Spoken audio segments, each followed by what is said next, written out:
Bienvenidos y bienvenidas a Tiempo de Verdad, un espacio preparado con amor y propósito para encontrarnos con la palabra de Dios, escuchar su voz y fortalecer nuestra fe. Transmitido desde la Iglesia Wesleyana de Panguilemo cada martes a las 20 horas. Este es un momento para detenernos, reflexionar y dejar que la verdad del Evangelio transforme nuestras vidas. Gracias por acompañarnos. Este es tu tiempo, Tiempo de Verdad. Recuerde que nuestros cultos son todos los días domingos a las 11:30 de la mañana.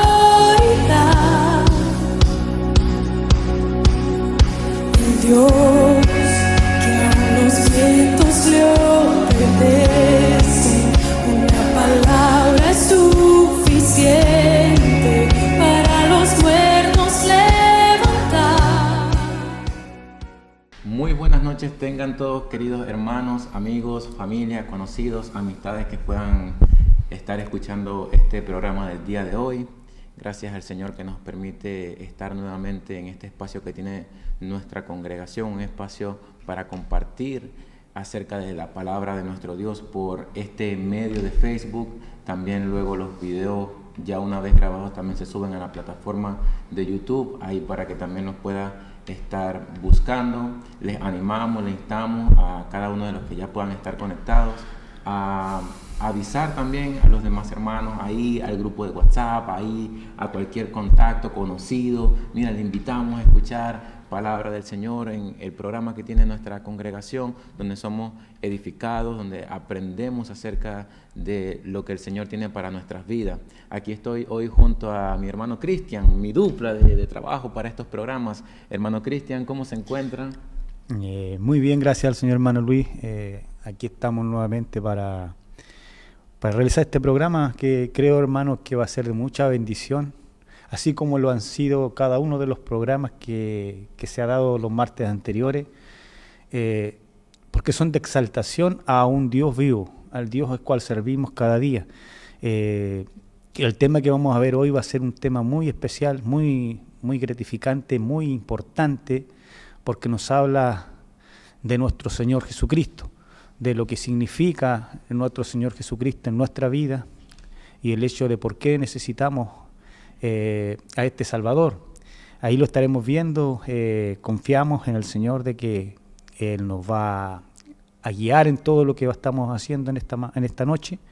Y eso, hermano Luis, muchas bendiciones para los hermanos y que se queden ahí en sintonía del programa Tiempo de Verdad. Muy bien, donde el Evangelio es anunciado con fidelidad. Ahí le invitamos a que pueda estar sintonizando toda la programación, como les comentábamos, animarles que puedan avisar al grupo de la familia, al grupo de WhatsApp, a la tía, a la abuelita, a la mamá, al papá, a la sobrina, a cualquier conocido, e invitarle para que pueda también ser edificado, para que pueda también recibir el conocimiento por medio de la palabra de nuestro Dios, donde hoy un tema bastante bonito y maravilloso que nos reconforta, nos anima, nos llena de convicción y también nos ayuda a confiar y a conocer aún más a nuestro Dios. Hermano, pero antes de comenzar, ¿qué tal si comenzamos con una oración allí para ya comenzar de lleno con nuestro tema del día de hoy?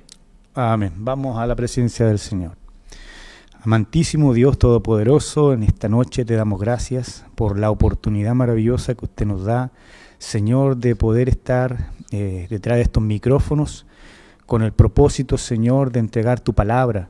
Que esa palabra, Señor, sea de edificación para todos nuestros hermanos auditores que están ahí en la sintonía y que tú seas guiando todo lo que estamos haciendo, Señor. Que abras el entendimiento de cada uno de los oyentes y nos ayudes a nosotros, Señor, para guiar este mensaje en la forma correcta. Gracias le damos, Señor, porque sabemos que estás con nosotros, sabemos que siempre nos estás guiando, nos estás guardando, nos estás ayudando en todo lo que necesitamos, Señor. Y en esta hora quiero pedirte por la vida de mi hermano Luis, por la vida de mis hermanos que están en los controles, Señor, por mi vida, para que tú nos ayudes, Señor, y nos guíes y abra nuestro entendimiento para exponer tu palabra. Bendícenos, Señor, en el nombre de tu Hijo Jesucristo, nuestro Salvador. Amén. Amén. Muy bien. Entonces, hermanos, hoy en el programa nos toca compartir acerca de la cuarta ley espiritual. Como recordatorio, en los programas anteriores, los hermanos nos compartían acerca de las primeras 3 leyes que tratan acerca de que Dios es un Dios maravilloso y tiene un plan, un propósito también maravilloso para cada uno de sus hijos. Entre ellas, una de las importancias es que Él quiere rescatarnos para salvarnos y tener comunión con nosotros. Pero ¿por qué rescatarnos? ¿Rescatarnos de qué? Lo que nos lleva a la segunda ley, que es que todos los seres humanos estamos bajo la condenación y el castigo divino porque todos hemos pecado. No hay ningún ser humano que no haya pecado y se haya rebelado contra Dios, lo que da pie a la tercera ley espiritual, que Dios, por su amor, ha propiciado un sacrificio perfecto que es Cristo para pagar el precio del pecado que usted y yo merecíamos, ese castigo, pero que Dios en su infinito amor decidió de antemano enviar a Cristo para pagar por nuestro pecado. Y entonces es allí cuando la cuarta ley espiritual nos hace hincapié en esa tercera ley, que es por qué nosotros debemos aferrarnos a Cristo. ¿Cuáles son esas características, el motivo por el cual nosotros debemos poner nuestra fe en Jesucristo? Recordamos que este tema de las leyes espirituales es una herramienta que nos ayuda a nosotros a comprender y también a poder compartir el mensaje del Evangelio de una manera clara y sencilla, sin perder la esencia del mensaje, porque partimos por la exaltación de Dios, que Él es maravilloso, que Él quiere rescatar a la humanidad, y también pasa por el pecado, mencionar el pecado y también la obra redentora de nuestro Señor Jesucristo. Y entonces es allí cuando nosotros entramos en nuestro tema del día de hoy, que vamos a hablar acerca de la importancia que tiene entonces confiar en Jesucristo como nuestro único Salvador. Y la respuesta sencilla, la respuesta fácil y bíblica a eso sería porque es el único medio que Dios ha designado para que el hombre sea salvo. Como dice Juan 14:6, Él es el único camino para llegar al Padre. No hay otra forma que el hombre sea salvo. Por eso la única esperanza que tiene el ser humano para ser salvo es poner su fe y su confianza únicamente en el Señor Jesucristo. Pero como vamos a también mirar hoy en el Evangelio de Juan, vamos a profundizar un poco más acerca de esta enseñanza, porque eso nos ayuda a nosotros a tener convicciones más claras y también conocer mejor a nuestro Dios. Pero para comenzar y llegar a nuestro versículo de hoy, que va a ser Juan capítulo 1, versículo 12, vamos primero a hacer un análisis de los primeros 5 versículos. Y para eso, hermano Cristian, vamos a responder a una pregunta, y es, ¿quién es Jesús? Porque la importancia de esta pregunta radica en una consecuencia eterna, en un resultado eterno. Hay una respuesta válida, una respuesta certera y bíblica correcta que nos lleva a la vida eterna, y una respuesta incorrecta que también nos llevaría a la condenación eterna. Así que de la respuesta que nosotros demos y veamos acerca de esta pregunta depende el resultado de nuestra condición eterna. Así que, hermano, ¿quién es Jesús? Según el Evangelio de Juan, como Él nos los presenta. Qué importante pregunta. Es una pregunta, diría yo, extraordinaria, una pregunta importantísima, ya que todo radica en Él. Todo el Evangelio es Jesucristo. Y gracias a Él tenemos lo que hoy tenemos, la salvación, el perdón, y todo lo que nosotros tenemos hoy. Bueno, vamos a ver quién es Jesucristo en el Evangelio de San Juan. Allí, con respecto a este libro, allí Él nos resume los grandes temas que más adelante Él va a desarrollar. Juan da un resumen, pero hay algo después, y es cómo Él va a presentar a este Señor. Va a darnos a entender quién es Jesucristo, porque el punto central del Evangelio de Juan es que él dirige la mirada desde el comienzo mismo del libro. Si usted se da cuenta, en el primer capítulo, en el versículo 1, allí nos presenta a este Dios eterno, porque déjeme decirle que el Señor Jesucristo es Dios mismo. Es Dios mismo. Nosotros creemos en una Trinidad, no un Dios aparte, no un Dios separado del Padre, no un Dios separado del Espíritu Santo, sino que en un solo Dios. Pero vamos también a irnos a Génesis, capítulo 1, versículo 1. La Biblia empieza con las siguientes palabras. En el principio creó Dios los cielos y la tierra. Pero el prólogo de Juan lleva nuestros pensamientos aún más allá de la creación y nos traslada a la eternidad de Dios. Porque cuando se habla del principio, usted va a encontrar esta palabra en dos lugares, que es en Génesis capítulo 1, versículo 1, y también en Juan capítulo 1, versículo 1, la palabra principio. Ahora, es importante notar lo que significa esta palabra principio, porque de eso depende la deidad de Cristo, de eso depende Cristo mismo, para que veamos quién es realmente nuestro Señor. Digamos que la palabra principio no se está refiriendo a la creación en sí, es decir, al momento que fueron creadas todas las cosas. No se refiere a lo material, a toda la creación, sino que esa palabra principio, aquí en el versículo, se refiere a la eternidad. La eternidad es un tiempo indefinido, no es un tiempo limitado en donde fue creadas las cosas que hoy vemos, sino que es la eternidad. El Señor Jesucristo se refirió a ese momento cuando dijo en Juan 17, versículo 5, y ahora, Padre, glorifícame en tu presencia con la gloria que tuve contigo antes de que el mundo existiera. ¿De qué nos está hablando entonces? De la eternidad. Es decir, Jesucristo ya estaba con el Padre en la eternidad.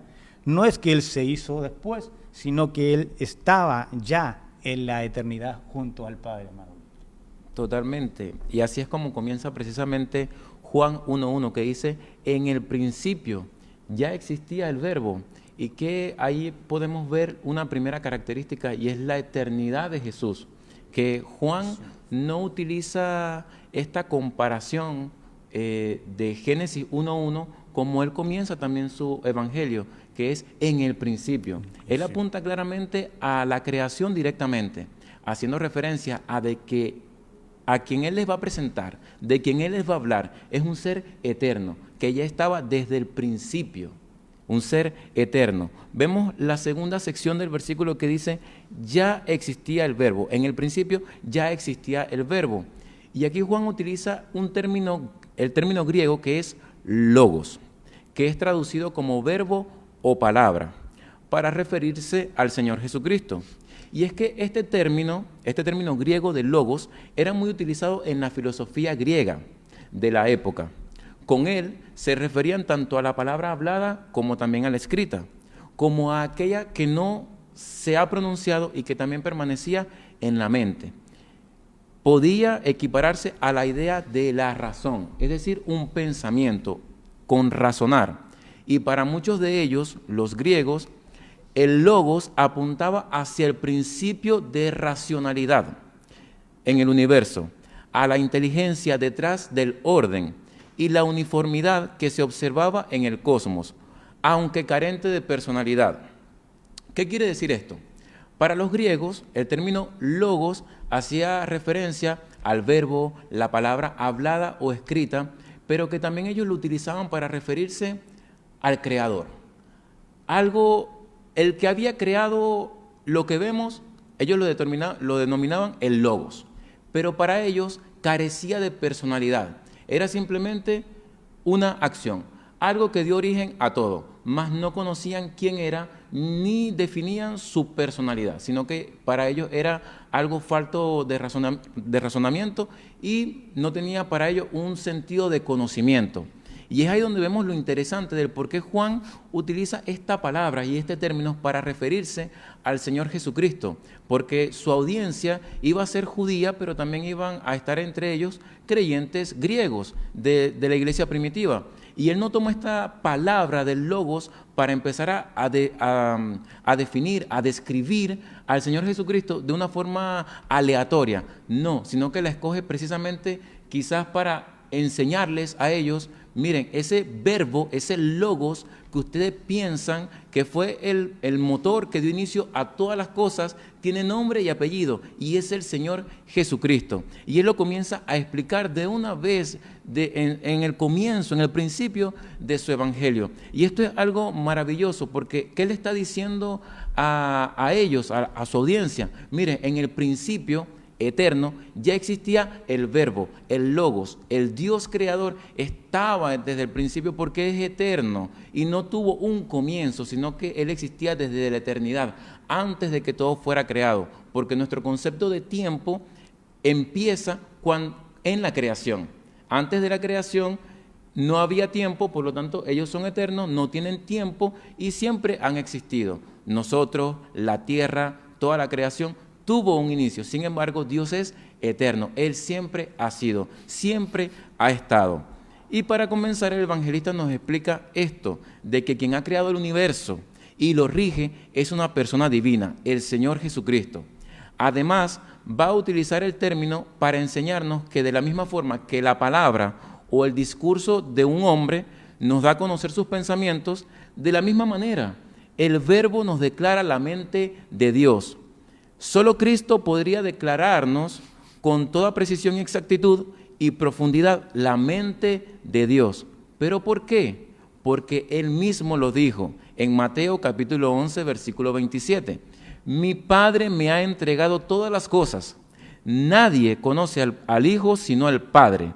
Nadie conoce al Padre sino el Hijo, y aquel a quien el Hijo quiera revelarlo. Nuevamente nos habla de una comunión eterna que ya había entre el Padre y el Hijo, y nos declara que el único por el cual nosotros podemos conocer la mente de Dios es por medio de Cristo, porque como dice, con un hombre nosotros podemos determinar el carácter de un hombre por lo que dice, por su discurso, por las palabras que utiliza.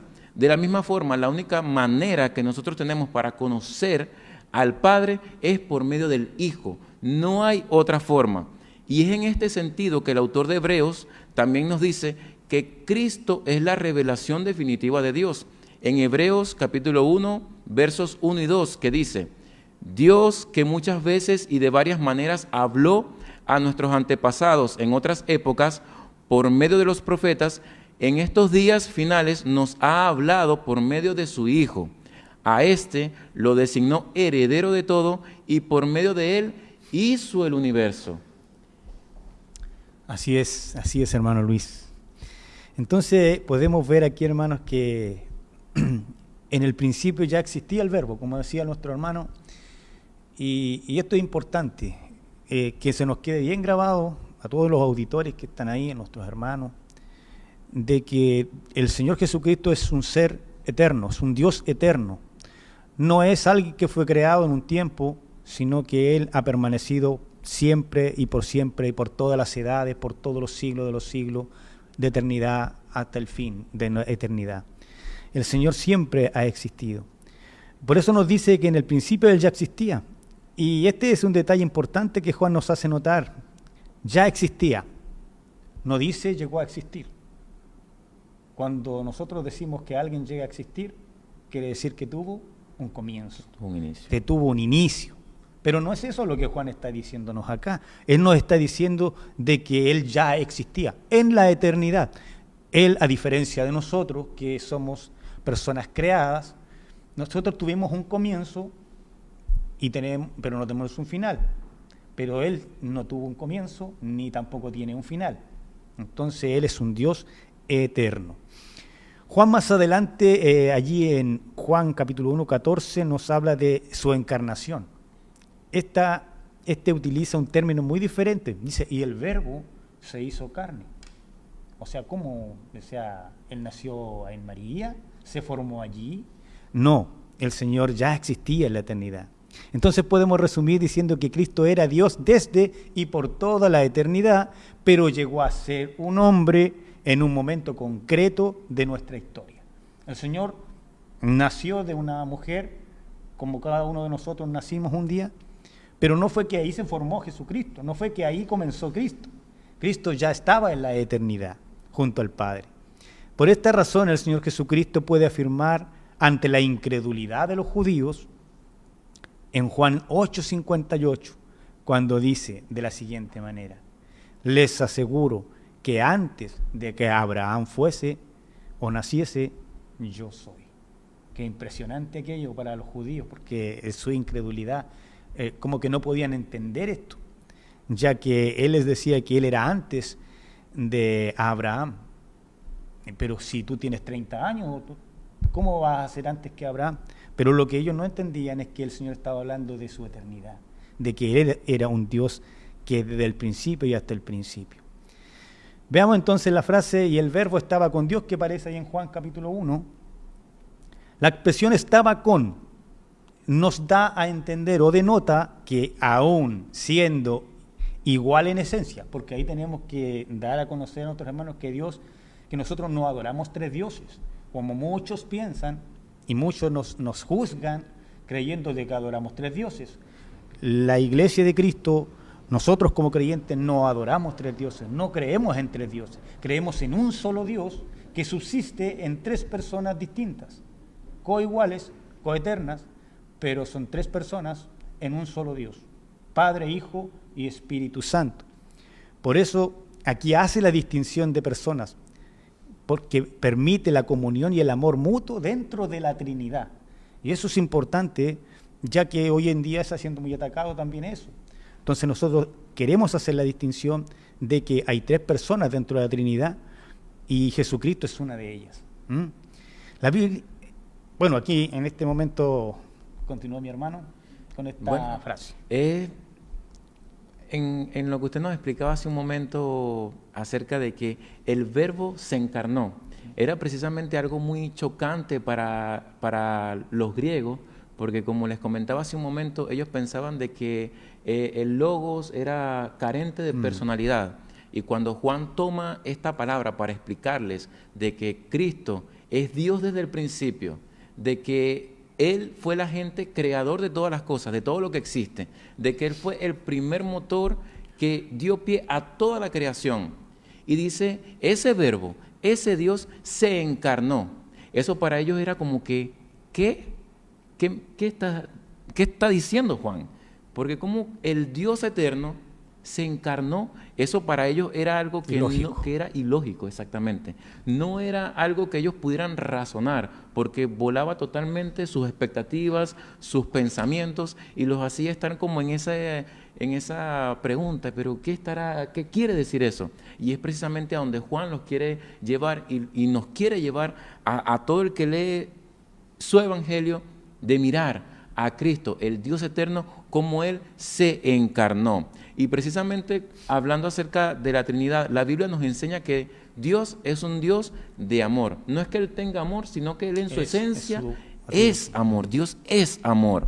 Y para Él son importantes las relaciones, donde Él puede expresar su amor. Pero, precisamente, si Dios fuera una persona, dependería de su propia creación para poder manifestar su amor. Porque una persona a sí mismo, ¿cómo se va a manifestar amor? Para manifestar el amor, que son acciones, debe manifestárselo a una persona externa. Y es por eso que nosotros vemos a lo largo de la Escritura, y como el mismo Evangelio comienza diciendo, el verbo estaba con Dios. No dice que, como utilizan otras traducciones, donde cambian las palabras para cambiarle el sentido. Pero nosotros podemos entender, cuando utiliza con, es que había otra persona. Porque si yo estoy aquí en este espacio, y yo estoy solo, yo no voy a decir yo estoy con alguien, más bien yo voy a decir yo no estoy con nadie. Pero si yo estoy ahora en este momento, yo estoy con usted, yo estoy aquí con los hermanos que están en los controles, porque hay otras personas aparte de mí, y yo puedo decir yo estoy con otra persona. Y es lo mismo a lo que nos lleva el evangelista. En el principio el verbo estaba con Dios, haciendo una distinción entre personas, que era el Padre y el Hijo. Esto quiere decir que Dios no podría haber manifestado su amor como Dios antes de haber creado el mundo. Pero tal Dios dependiente, de depender, de demostrar su amor a la creación, no sería el Dios de la Biblia. Ese no sería el Dios de la Biblia. Ese que es un Dios de una sola persona y que Él tiene que hacer su creación para poder manifestar amor. No, eso no es lo que la Biblia nos enseña, porque Dios no creó a los hombres por ninguna necesidad en Él, sino solo por el gozo de amar a su creación. Y es que cuando pensamos en la gloria divina que disfrutaba el Hijo durante toda la eternidad, en la comunión dentro de la Trinidad, y que Juan nos presenta aquí al comienzo de su Evangelio, y lo contrastamos con el final de su libro, en el que encontramos al Señor Jesucristo muriendo en una cruz como un criminal. Es entonces cuando quedamos asombrados de la inmensidad del amor de Dios para con el hombre. Cuando nosotros pensamos en esa comunión eterna que tenían el Padre, el Hijo y el Espíritu Santo antes de la creación, ellos manifestaban su amor entre sí, ellos ya sabían cómo amar y no esperar hasta el momento de la creación para poder aprender a amar. No, porque a Dios nada la toma por sorpresa y Él ya sabía cómo amar porque Él subsiste en tres personas diferentes donde se amaban profundamente. Y por eso es que cuando el hombre cae, el hombre se rebela, ya Dios tenía el plan por el cual iba a reconciliar al hombre con Él. Y por eso es que el libro es maravilloso de Juan, porque comienza con el Dios eterno, donde subsistían en amor, donde ellos estaban en la eternidad, en el principio, gozando de una comunión eterna. Y luego vemos cómo también en su relato nos menciona a Jesucristo siendo crucificado como un criminal, señalado como que no valía nada, y ese fue el acto de amor. ¡Qué maravilloso! Ahora veremos la otra sección que dice, y el verbo era Dios. Con esta breve declaración, el evangelista declara la absoluta divinidad de Cristo. Al mismo tiempo, pone en evidencia la falsedad de muchas de las posturas que los hombres tienen frente a Dios. Los ateos, agnósticos, panteístas, los politeístas, los idólatras. Y es que el Evangelio de Juan es claro y no abre la posibilidad al debate. Es totalmente tajante y no insta a los creyentes a sentarse en la mesa a debatir acerca de la divinidad de Cristo, porque lo está planteando de una forma clara. Cualquiera persona normal que uno le entregue el Evangelio de Juan y lo lea, va a leer, en el principio era el verbo, y ya existía el verbo, y el verbo estaba con Dios y el verbo era Dios. Y eso es algo que la persona va a decir, bueno, en el principio ya estaba Cristo, y Cristo estaba con Dios, y Cristo es Dios. Pero, ¿qué intentan hacer estas doctrinas, estas herejías, estas pseudoiglesias, que no son iglesias, sino que son sectas de Satanás? Intentan desviar la mirada de las personas para que no reconozcan la divinidad de Cristo. Y es ahí donde es crucial tener convicciones claras, donde es un punto que no se negocia, no se tranza. Jesucristo es Dios, y todas aquellas personas que intenten negar la divinidad de Cristo son una secta, son peligrosas, porque la Biblia es clara. Jesucristo es Dios, y si Jesucristo no fuera Dios, no hubiera salvación para el hombre. Es por eso que aquí es interesante mencionar algo en particular de una secta que se llaman los Testigos de Jehová, que ellos en su traducción utilizan, en el principio la palabra era, y la palabra estaba con Dios, y la palabra era un Dios. Ya ellos no ponen como que la palabra era Dios, sino como que era un Dios. Es decir, era alguien creado, un ser superior, un maestro, pero no era Dios, sino un ser creado. Y es ahí el hacer una distinción clara de que tanto los Testigos de Jehová como muchas otras sectas que intentan desviar la atención y rebajar la deidad de Cristo, no se puede conversar con esas personas, no se puede transar, porque están equivocados. Y la verdad es que Cristo sí es Dios. Entonces resulta muy evidente cómo en su teología los Testigos de Jehová condicionan su traducción. Y ellos que no creen en la divinidad de Cristo, así que cuando llega el momento de traducir un versículo que afirma de manera absoluta la deidad de Cristo, ellos simplemente lo cambian sin temor alguno. Y vemos cómo manipulan su traducción para creer lo que ellos ya tienen en su mente, las teologías que ya ellos tienen preconcebidas. Qué interesante lo que está hablando usted, hermano. Es importante dar a conocer esto porque hoy en día proliferan mucho esta enseñanza y es un daño para la iglesia, es un daño para los creyentes. Cómo estas sectas aprovechan las instancias, cada ocasión para engañar, para dar a conocer y decir de que Cristo no es Dios, de que Jesucristo no es Dios. Lamentablemente muchas veces crecen estas sectas y llevan a muchos al error. Y es ahí donde nosotros como iglesia debemos enseñar la verdad de Cristo, de enseñar que Cristo es Dios, Jesús es Dios, el único Dios verdadero, no hay otro. Solamente nosotros creemos en un Dios. Versículo 2 de Juan dice, Él estaba con Dios en el principio. ¿Quién estaba con Dios en el principio? Cristo. Jesucristo, ¿cierto?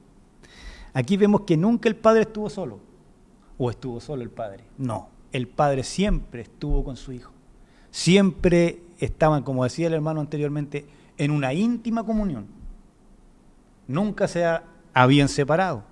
Y nunca se han separado porque son una sola esencia. Es algo que realmente, hermano, cuesta entender a la mente humana, pero saber que hay un solo Dios, una sola esencia, en tres personas, es algo que le puede quebrar la cabeza a cualquiera, pero esa es la verdad de Cristo. Nosotros no podemos ir más allá, solamente creer en lo que la palabra de Dios a nosotros nos enseña. ¿Ya? ¿Qué podemos entonces hacer cuando pensamos en la preexistencia del Verbo? Solamente adorarle, exaltarle. Y ahí en Judas, capítulo 1, versículo 25, nos dice de la siguiente manera: al único y sabio Dios, dando a entender de que hay un solo Dios, hermano Luis, solamente un Dios, nuestro Salvador, a Él sea la gloria y la majestad, el dominio, la autoridad, desde ahora y para siempre. Amén. Es decir, amén, por toda la eternidad. Y aquí algo hermoso. Por medio de Él. ¿Por medio de quién? Por medio de Cristo. Las cosas fueron creadas. Todas las cosas fueron creadas. Sin Él, si no hubiese sido por Él, nada de lo creado hubiese llegado a existir. Ni siquiera nosotros. Nada de lo que hoy vemos hubiese podido ser si no hubiese sido a través de Cristo, por medio de Cristo.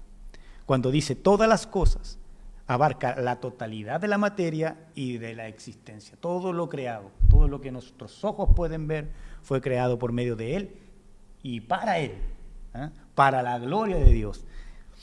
Colosenses 1:16 dice, porque por medio de Él fueron creadas todas las cosas, hablando de lo que Él estaba diciendo, en el cielo y en la tierra, visibles e invisibles, sean tronos, sean poderes, principados, autoridades, todo ha sido creado por medio de Él y para Él. Fue por el mandato de Cristo que llegaron a existir los mares, las montañas, la luna, el sol, las estrellas, todo lo que usted ve en las constelaciones, los querubines, ángeles, arcángeles, todo ha sido creado por medio de Cristo. Todo llegó a existir por el Hijo. La conclusión evidente es que la materia no es eterna, ni tampoco se ha organizado en su forma actual por casualidad. Muchos dicen que por una explosión esto fue creado, pero es el Señor quien creó todas las cosas. Es nuestro Dios, no es producto de la casualidad que salieron todas las cosas, sino que es un Dios que diseñó todo el universo, diseñó todas las cosas y las hizo posible. Cuando dice por Él fueron hechas, quiere decir literalmente mediante Él llegaron a ser, no en independencia, sino actuando como ejecutor de la voluntad del Padre. Y esto me llama mucho la atención, hermano Luis, que el Señor Jesucristo siempre hizo de la voluntad de su Padre, siempre. Lo que yo digo, lo digo porque el Padre me lo mandó que dijese. Siempre una total sumisión a su Padre. A lo largo de su Evangelio, Juan nos va a demostrar que Jesús tenía realmente este poder creador. Dios es un Dios creador. Y allí nos da unos ejemplos, ¿ya? Juan, capítulo 2, versículos del 1 al 12, en la boda de Caná de Galilea, ¿qué es lo que hizo el Señor? Transformó el agua en vino, ¿ya? Y en el monte dio de comer a 5,000 varones, dice, sin contar mujeres ni niños, con 5 panes y 2 peces. 5 panes y 2 peces, habiéndolos creado previamente. Sin Él, refiriéndose a Cristo, nada de lo creado llegó a existir o hubiese llegado a existir. La frase anterior se vuelve a repetir en modo inverso con el fin de que sea imposible hacer ninguna excepción. Desde el ángel más elevado hasta el gusano más vil que nosotros podemos ver en la tierra, todo fue hecho por él. Increíble, ¿no? Qué maravilloso. Las cosas más pequeñitas fueron creadas también por el Señor. Sí, qué maravilloso y los detalles que nos menciona Juan acerca de nuestro Señor Jesucristo. Hasta el momento hemos visto su eternidad, su poder creador, porque dice que todas las cosas, dicen en varios versículos, que todas las cosas fueron creadas por medio de Él. Y también dice, sin Él, nada de lo que existe llegó a existir.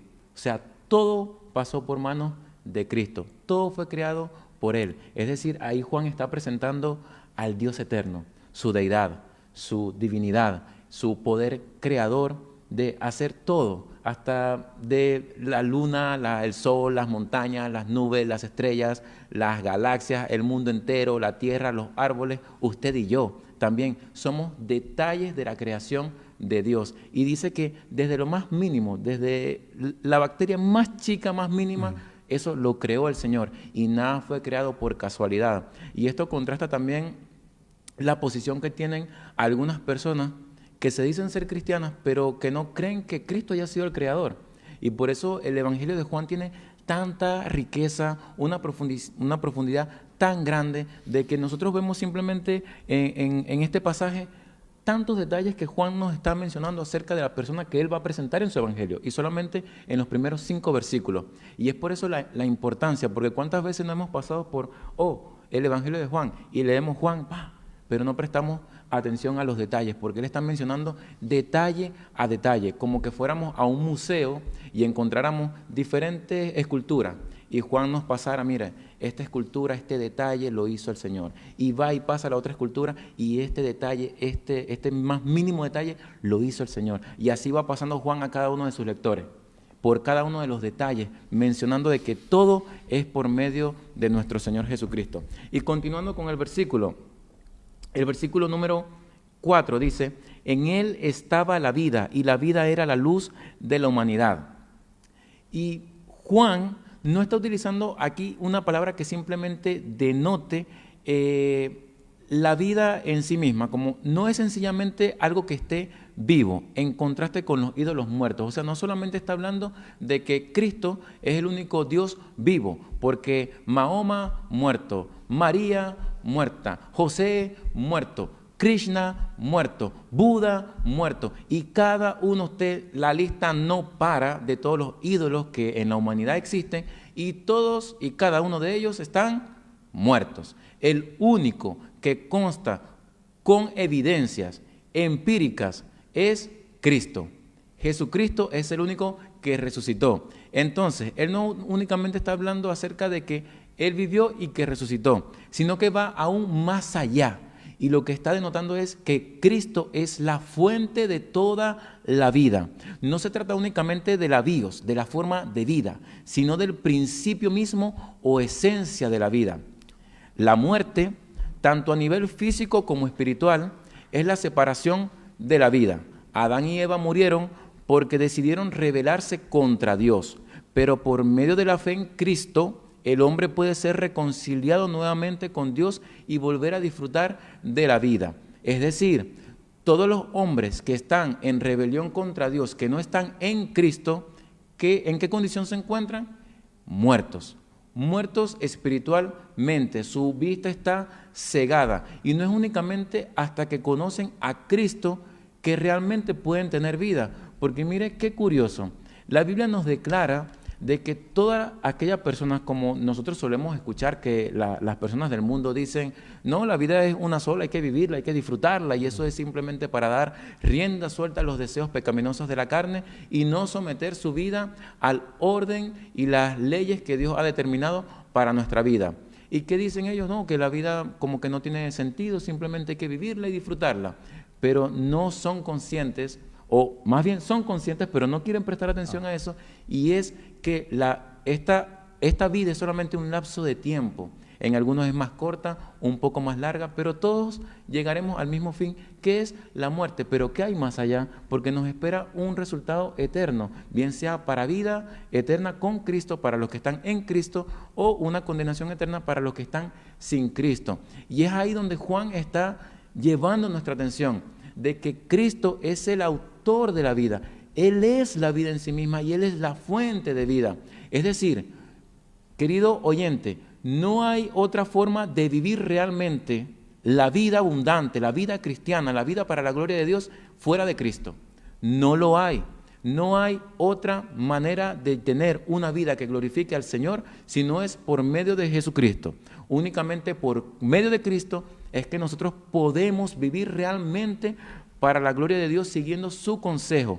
Pero todas aquellas personas que están sin Cristo están caminando bajo condenación, camino al infierno eterno y a la ira de Dios.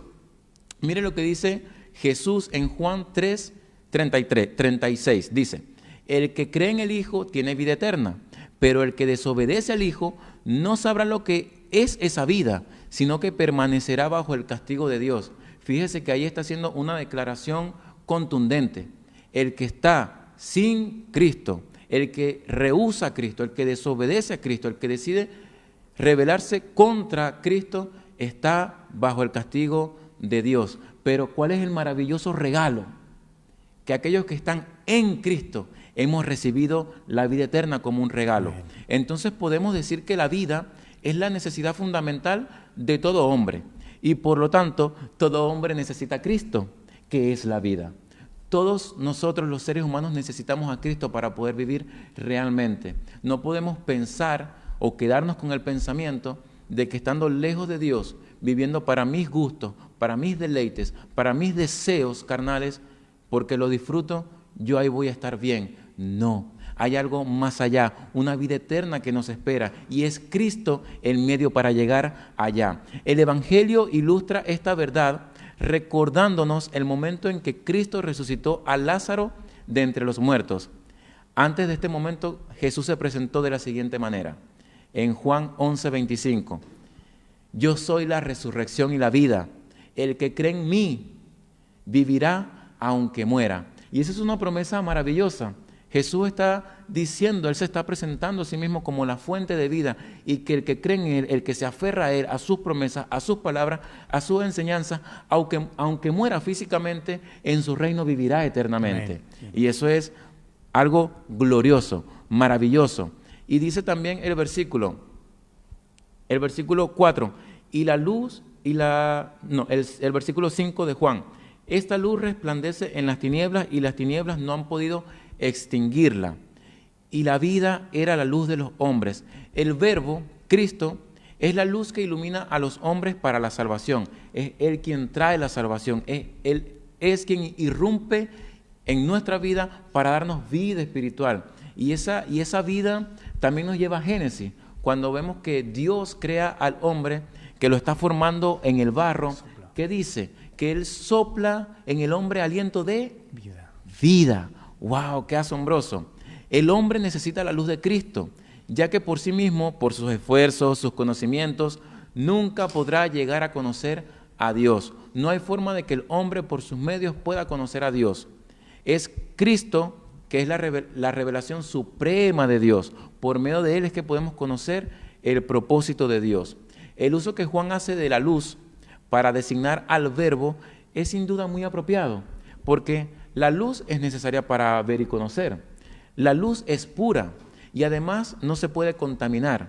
La luz lo penetra todo y nada se le puede esconder. Es decir, Juan nos presenta a Cristo como la vida, como la luz, su deidad, su creación, su eternidad. ¡Wow! Nos da características y cualidades de más para que podamos conocer a Jesús. ¿Quién es verdaderamente Jesús? Y la luz, como nosotros lo conocemos, tenemos ampolletas, postes con luz para iluminar el camino, para iluminar nuestra habitación, para iluminar aquí esta sección de la iglesia. Pero estas luces que nosotros tenemos aquí presentes no están independientes de una fuente que les dé energía. Es decir, hay una fuente de energía principal, la que distribuye energía para que aquí pueda haber iluminación, para que aquí pueda haber luz. En dado caso de que haya una falla, en la estación principal que distribuye energía, aquí no habría iluminación, ¿verdad? En lo que nosotros conocemos como fuentes eléctricas y eso. Pero qué maravilloso que nuestro Dios nunca tiene fallas. Él es fuente de luz inagotable. Dios no tiene fallas y de Él proviene vida, de Él proviene luz que son inagotables y tampoco tienen errores. Amén. ¿Dónde quedamos? Ahí no se le pierde el documento. Bien, hermanos, qué importante lo que nos dice nuestro hermano. Nosotros estamos guiados solamente por el Señor. Él es la luz que alumbra a todo hombre. Y ahora nosotros vamos a ver algo relacionado con el tema que tenemos en esta noche. ¿Cuál era el tema en sí? El título de nuestro tema de hoy dice: debemos poner nuestra fe en Jesucristo como Salvador. ¿Por qué? ¿Por qué debemos poner la fe? Por todo lo que hemos visto hasta ahora. Porque Él nos da confianza, hermano. Porque Él es Dios.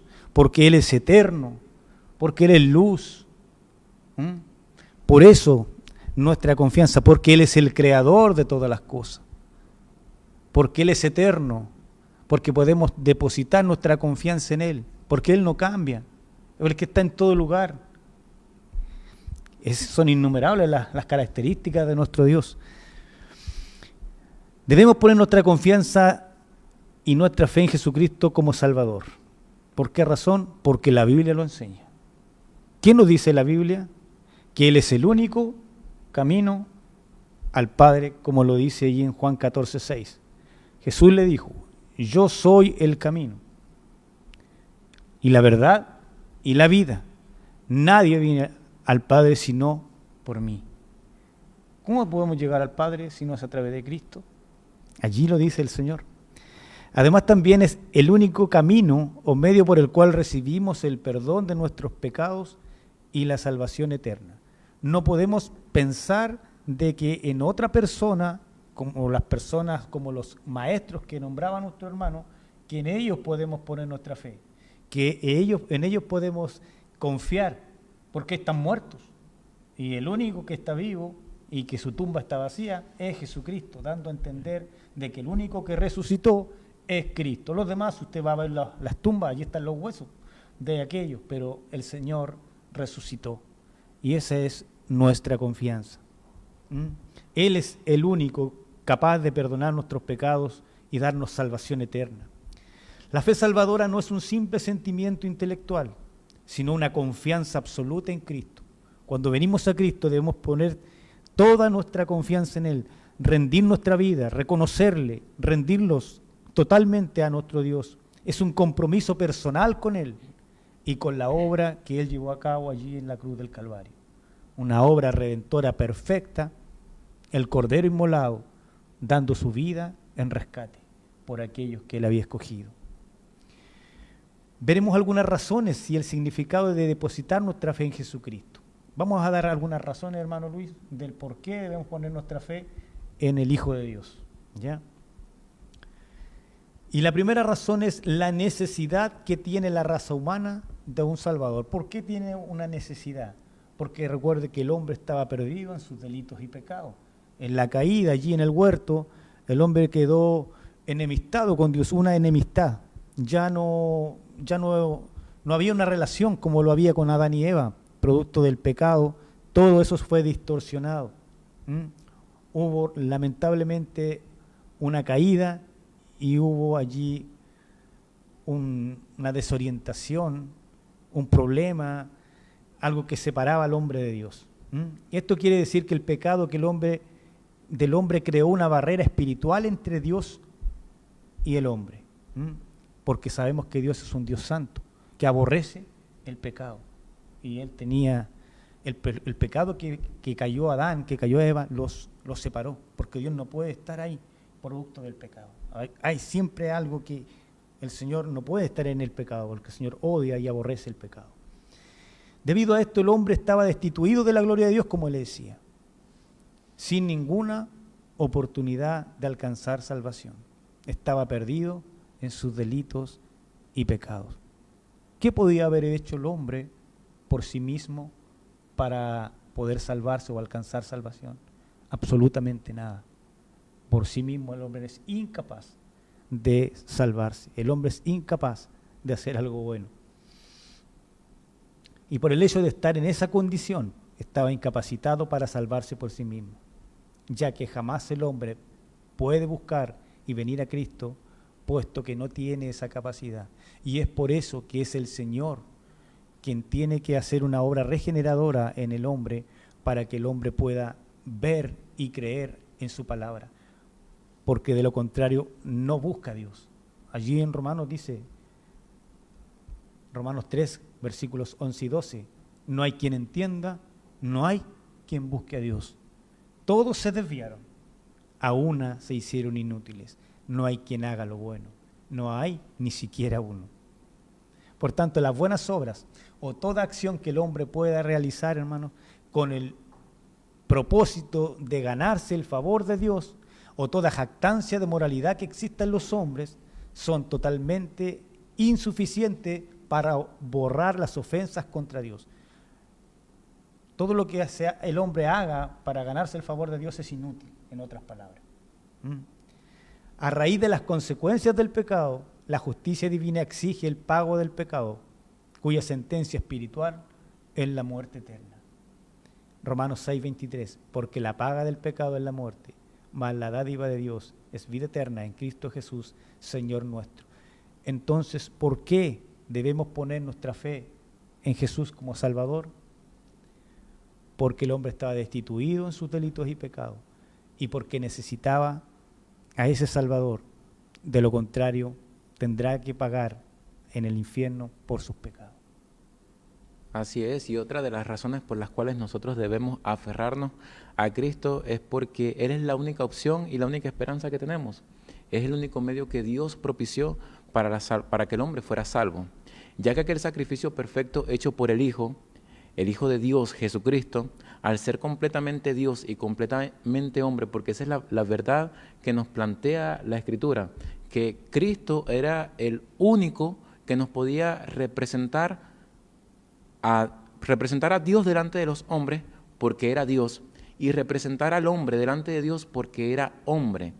Cristo, lo que se conoce como la hipóstasis de Cristo, que Él era hombre y también Dios, completamente hombre, completamente Dios, verdaderamente hombre y verdaderamente Dios. ¿Cómo coexistían las dos naturalezas en su ser? Bueno, es un misterio. El hombre intenta explicarlo y quizás hay veces que deja mucho que desear las explicaciones, pero es una realidad, es una verdad bíblica, que aunque no lo entendamos a plenitud, podemos confiar de que es algo bíblico, y si la Biblia lo enseña, nosotros debemos creerlo. Amén. Porque aunque no quepa en nuestra mente la hipóstasis de Cristo, cómo en Él subsistían las dos naturalezas, cómo es eso de la Trinidad, aunque no lo comprendamos, son cosas y misterios que le pertenecen a Dios. Cuando estemos en el cielo lo entenderemos mejor, pero la realidad es que el único en el cual debemos confiar es en Cristo, porque era el único capacitado para poder representarnos delante de Dios y a Dios delante de los hombres, y reconciliar precisamente en esa enemistad que se había roto esa relación a causa del pecado. Y vivir una vida sin pecado. Cristo fue el que vivió una vida sin pecado, el que pagó la deuda que el hombre tenía con la justicia de Dios al morir en la cruz. El único capacitado, el único que podía resistir la ira de Dios era Cristo, porque era también Dios, pero lo sufrió en carne, padeció, sufrió por usted y por mí, para que hoy tengamos el regalo de la vida eterna. Y esto nos muestra que solo Cristo era perfecto y apto para cumplir esta obra redentora. La Biblia afirma en Hechos en el libro de los Hechos, que no hay otro nombre bajo el cielo dado a los hombres por el cual puedan ser salvos, únicamente por el nombre de Jesucristo. Y el nombre no hace referencia a únicamente el nombre en sí, o sea, decir Jesucristo. No, conlleva a tener una sumisión a la autoridad, a la enseñanza, a la persona en sí. Cuando dice el nombre de Jesucristo, no es que sea un mantra o una oración que uno pueda decir, yo creo en Jesucristo, soy salvo. No hace referencia a eso, sino hace referencia a tener una vida humillada a la autoridad de Jesucristo, a ese maestro, a sus enseñanzas, en sumisión a lo que Él demanda de nuestra vida. Entonces no es solamente, como decía nuestro hermano, un conocimiento intelectual de conocer quién es Cristo, porque hay muchas personas que dicen, yo sé quién es Jesús, y Jesús hizo muchos milagros, y Jesús realizó esto y esto y esto, y conocen muchos detalles acerca de Jesús, mas su vida no está rendida a Cristo. Entonces podemos decir que estamos frente a una persona que ha sido salva, no, porque no ha sometido su vida a Cristo. Entonces no únicamente nos hace referencia a conocer el nombre, sino vivir bajo la autoridad de ese nombre, de esa persona que es Cristo. Él venció la muerte al resucitar físicamente, demostrando así su poder, su autoridad y su victoria sobre el pecado y la muerte. Amén, amén, amén. Bien, la tercera razón, por las características que nos muestra esa fe que salva. Y eso nos llena de una plena y total confianza en su obra redentora. Por esto cada uno de los creyentes dependemos enteramente de ese sacrificio de Jesús para nuestra justificación y salvación. No dependemos de nuestros méritos.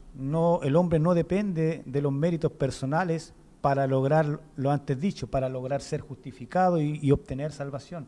Dependemos de la obra redentora de Cristo en la cruz, de lo que Él hizo por el hombre, ya que el hombre está incapacitado para, por méritos propios, poder alcanzar justificación, santificación, etcétera, etcétera.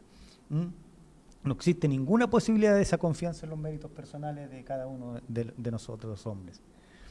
Esta fe en un Dios todopoderoso y santo, que es digno de adoración, nos lleva a experimentar un temor reverente, que nos lleva a experimentar un arrepentimiento genuino.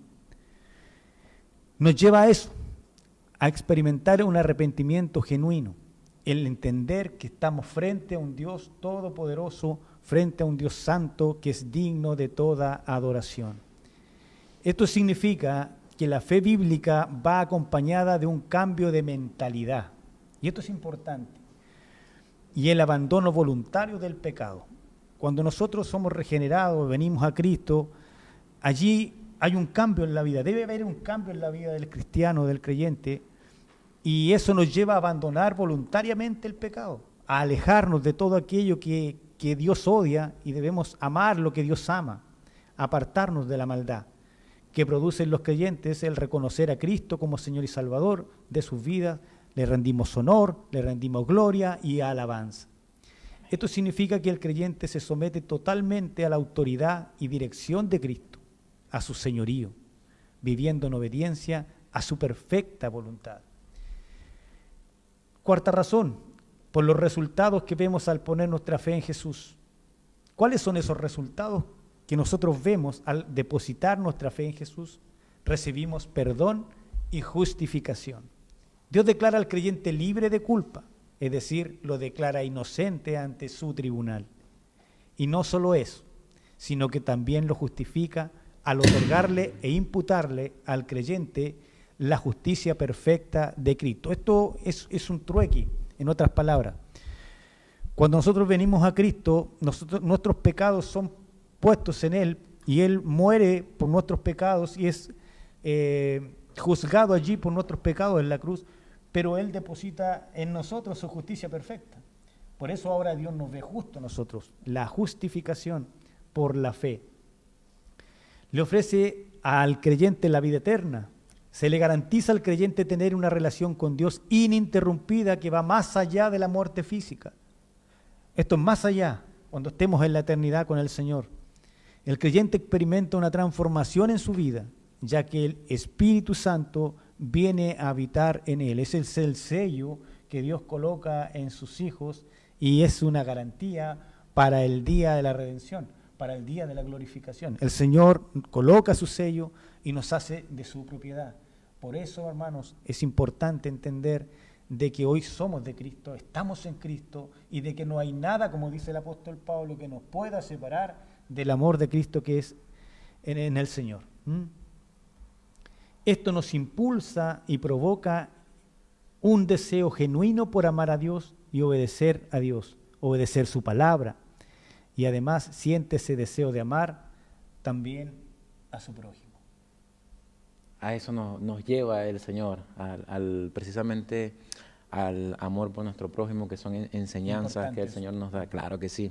Y entonces llegamos, ahora sí, al versículo número 12 del Evangelio de Juan, una vez habiendo visto a quién estaba presentando Cristo, para poder entender, a quién estaba presentando Juan, perdón, que es a Cristo, para poder entender qué es lo que nosotros encontramos en el versículo 12, porque viendo que Juan nos ha mencionado a Cristo como el Eterno, el Creador, que es Dios, que es vida, que es luz, que tiene poder.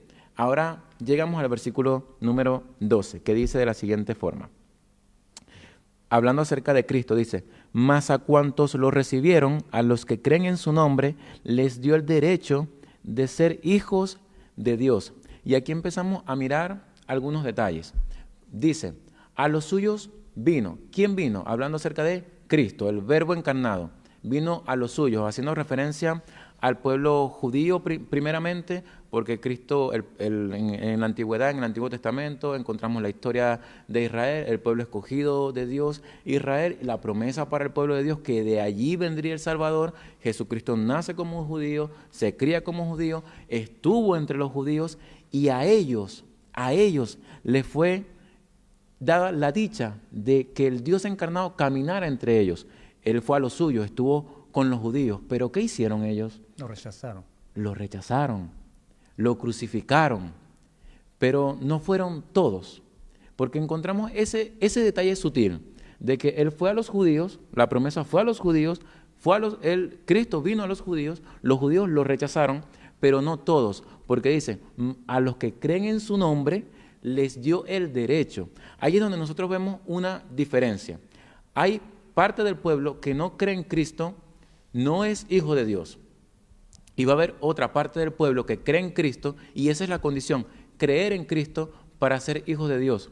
Entonces, bajo esta misma dirección, nosotros podemos afirmar que la enseñanza bíblica es que hay un pueblo que no es hijo de Dios y hay un pueblo que sí es hijo de Dios. No todos los seres humanos somos hijos de Dios. Ese es un pensamiento bastante coloquial, bastante común, de que la gente dice: no, si todos somos hermanos en el mundo, todos somos creación de Dios, todos somos hermanos en la fe, si todos creemos en Dios. Y nosotros decimos: no, aguántese un poquito, stop. No es tan así, porque la enseñanza bíblica es de que los que no creen en Cristo automáticamente no forman parte de la familia de Dios, porque el único medio de entrada que Dios dio para formar parte de su familia es creer en Cristo. Amén. Y cuando hablamos de creer en Cristo no es solamente de forma intelectual, sino una sumisión rendida a su señorío y a su enseñanza. Entonces, para ser hijo de Dios, únicamente se puede lograr por medio de Cristo. Aquellas personas que digan: yo soy tu hermano en la fe, pero teniendo una doctrina de estas que mencionábamos, politeísta, idólatra, con todo este conjunto de cosas, nosotros decimos: es que no podemos ser hermanos en la fe, porque para ser de la misma familia necesitamos tener las mismas creencias. Y fíjese el detalle, aquí el Señor adopta a sus hijos. El único hijo que comparte las mismas características del Padre es Cristo, ¿verdad? Pero ya de ahí para adelante todos somos hijos adoptados de Dios. Nosotros podemos hacer un análisis, una comparación. Si yo voy a adoptar un niño, lo voy a adoptar de forma legal. Yo voy a la casa de acogida, hago el proceso legal, el debido trámite. El niño no va a tener mi sangre. El niño no va a tener mis rasgos y características porque no es descendiente de mí directamente. Yo lo estoy adoptando de forma externa. Ya concebido el niño, pero yo lo voy a traer, lo voy a educar, le voy a dar mi apellido. Con esa ilustración nosotros podemos ver que Dios hace algo parecido también con nosotros. Nosotros vivíamos de espaldas a Dios. No tenemos en nuestra sangre el deseo de obedecerle, pero el Señor nos toma y por medio de la fe en Cristo nos da su apellido.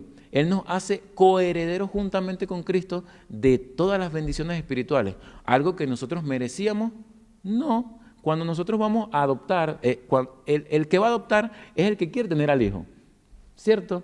Entonces, Dios fue el que nos adoptó por el puro afecto de su voluntad, nos trajo ante su presencia para darnos de todas las bendiciones que Él tiene, pero no porque nosotros no lo hubiésemos ganado, no porque lo mereciéramos. Y ahí, en ese paquete, entran todos los que creen en Cristo, únicamente los que creen en Cristo. Los que no creen en el Señor Jesucristo no forman parte de la familia de Dios. Pero, ¿cuál es entonces el propósito, el ánimo para cada uno de nosotros hoy? De que por medio de Cristo nosotros llegamos a formar parte de la familia de Dios, y eso es lo que nos debe brotar de nuestros labios al compartir el mensaje del Evangelio, porque sin Cristo no hay salvación y no hay cristianismo verdadero sin Cristo, que es la fuente del Evangelio, que es la fuente de vida precisamente. ¿Y cómo va a haber Evangelio si no hay la fuente que da vida, que es nuestro Señor Jesucristo? Y Él lo mencionó hablando precisamente con Nicodemo. Le dijo: el que no nazca del Espíritu no puede entrar en el reino de Dios, porque hace falta algo. Hay algo que caracteriza a esos hijos de Dios, a los que creen en Cristo, y es un cambio de vida, un arrepentimiento genuino, un cambio en su manera de pensar, un cambio de chip, un cambio de dirección. Y es lo que dice 2 Corintios capítulo 5, versículo 17. En Cristo, que los que están en Cristo son nueva criatura. Y solo una nueva criatura puede entrar en el reino de Dios, sin requerimiento de posición social o alguna nacionalidad o idioma especial. Lo que sí debe haber es experimentado una obra de regeneración que se expresa mediante la fe para ser parte de la familia de Dios para siempre. Eso es algo maravilloso.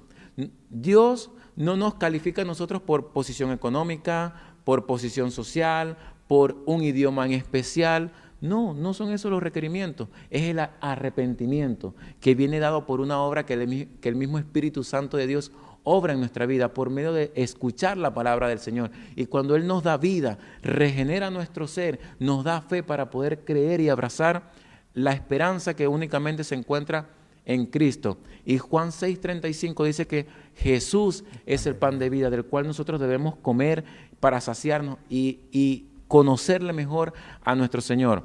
En Juan 1:12, el apóstol utiliza dos palabras que son cruciales para poder entender a qué se refiere Juan. Y es que dice: a todos los que reciben a Cristo, a los que creen en su nombre, los que le recibieron, a los que creen en su nombre.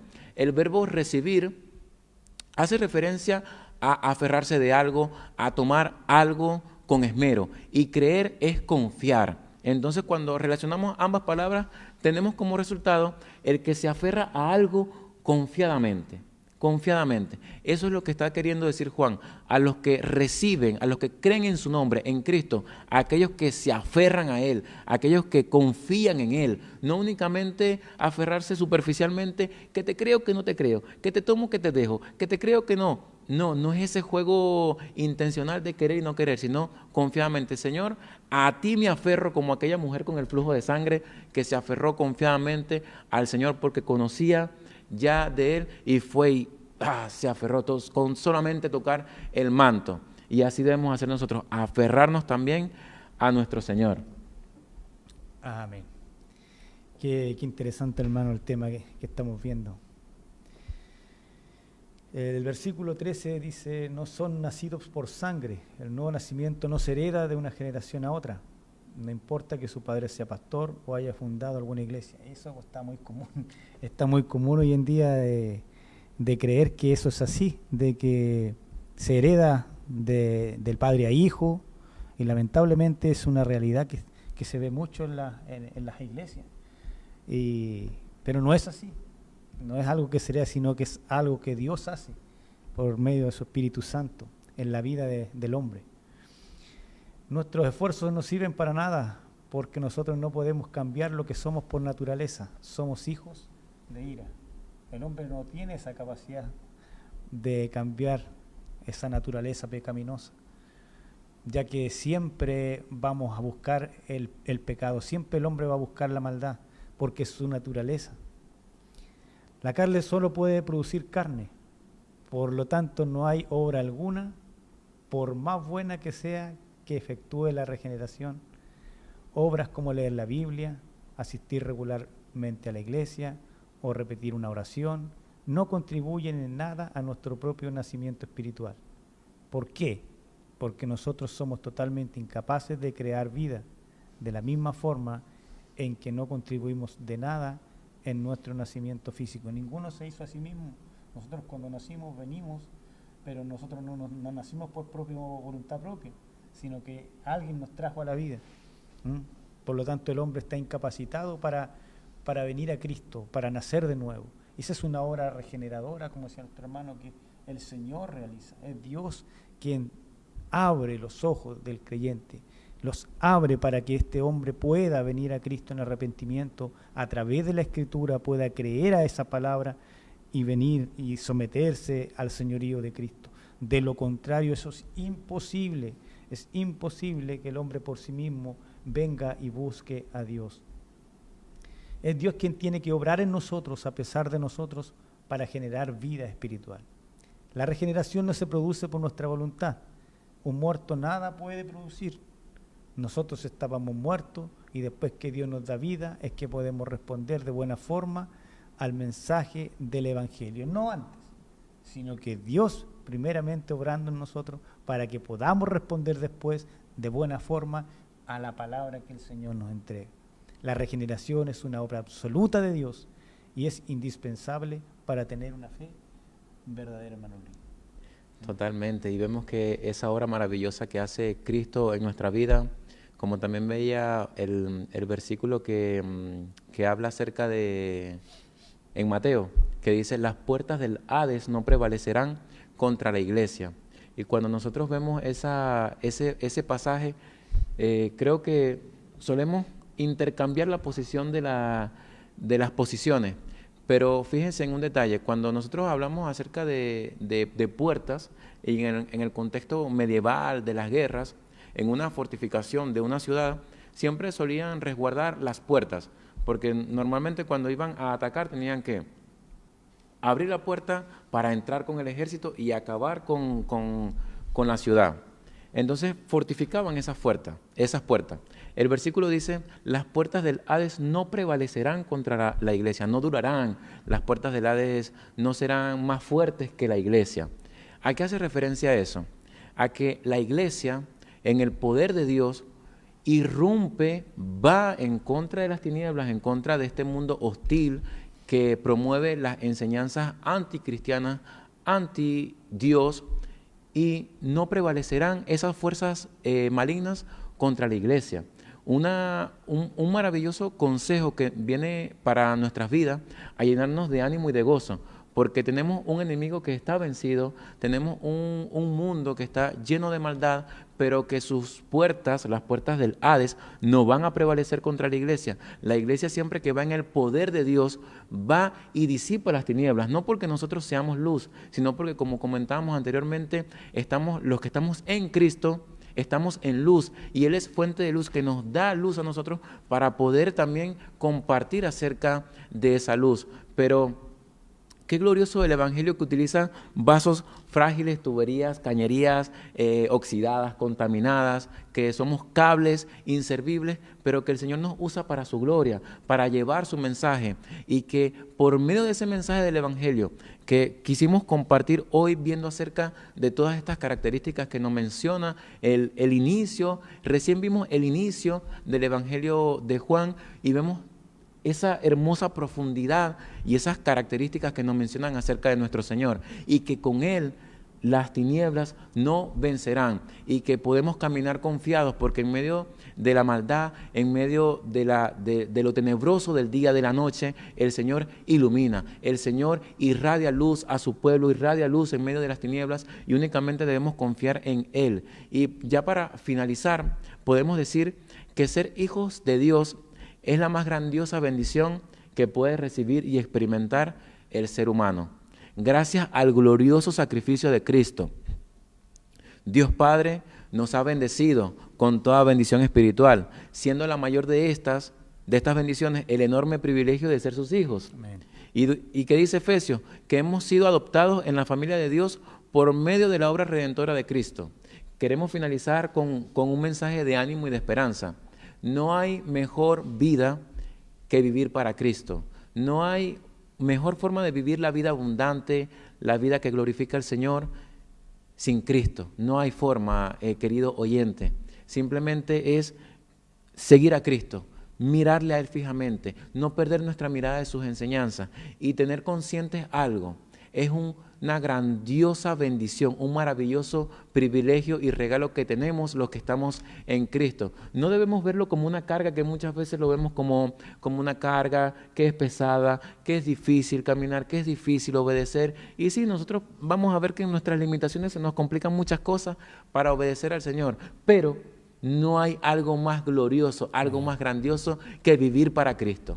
Eso queremos incentivarle, hermano, que ya es creyente, a seguir perseverando en la fe, a que este mensaje pueda llenarlo de ánimo, de que Cristo es la vida, de que Él, su fuente no se ha agotado, de que Él sigue repartiendo vida, de que Él nos puede renovar, de que Él nos puede llenar y seguir dando el ánimo para poder seguir avanzando en su obra, de que aquel que está sin Cristo, que puede escuchar este mensaje, le invitamos a conocer a este Dios maravilloso en la faz de Jesucristo, porque como hemos visto, no hay salvación aparte de Cristo y únicamente Él es el camino que Dios el Padre ha designado para poder ser salvos, y fuera de Él no hay salvación. Y qué más glorioso que hemos visto que Él es el que ha hecho todas las cosas. ¿Cómo revelarnos ante Él? Así es, hermano Luis. Qué importante lo que usted ha dicho de que nuestro Dios es la única esperanza que este mundo tiene. Nosotros, gracias al Señor, le hemos conocido y podemos dar fe, testimonio de que solo en Cristo hay esperanza, de que solo en Cristo podemos experimentar gozo. Y queremos que aquellos que están escuchando, ya sea creyentes, como dice usted, animarles a seguir perseverando, porque la carrera aún no termina. La carrera aún no termina. Nosotros, está el día que nosotros partamos de esta vida, solo allí terminará nuestra carrera, o el día que Cristo regrese por su iglesia. Y a todos aquellos que no conocen a Cristo, aquellos que están escuchando pero que no han rendido sus vidas a Cristo, podemos decirles de que en Cristo hay esperanza, en Cristo hay salvación, que todo ser humano necesita salvación porque está perdido en sus delitos y pecados.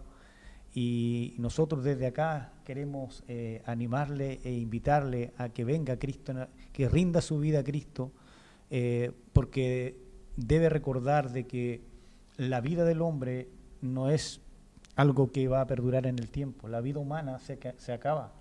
Nosotros podemos estar 30, 80, 50, una cantidad de años en esta vida, pero en algún momento vamos a tener que partir y presentarnos delante de ese Dios para dar nuestra cuenta de lo que hicimos mientras estuvimos acá en la tierra. Y ese tiempo no sabemos cuándo va a suceder. Por lo tanto, todos aquellos que hoy no tienen a Cristo en sus vidas, recuerden que esta vida no es todo, sino que hay algo más allá, hay una vida más allá, y una vida gloriosa en Cristo.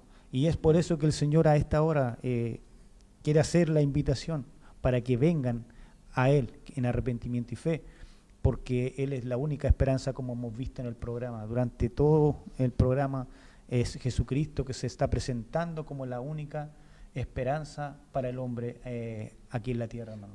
Así es.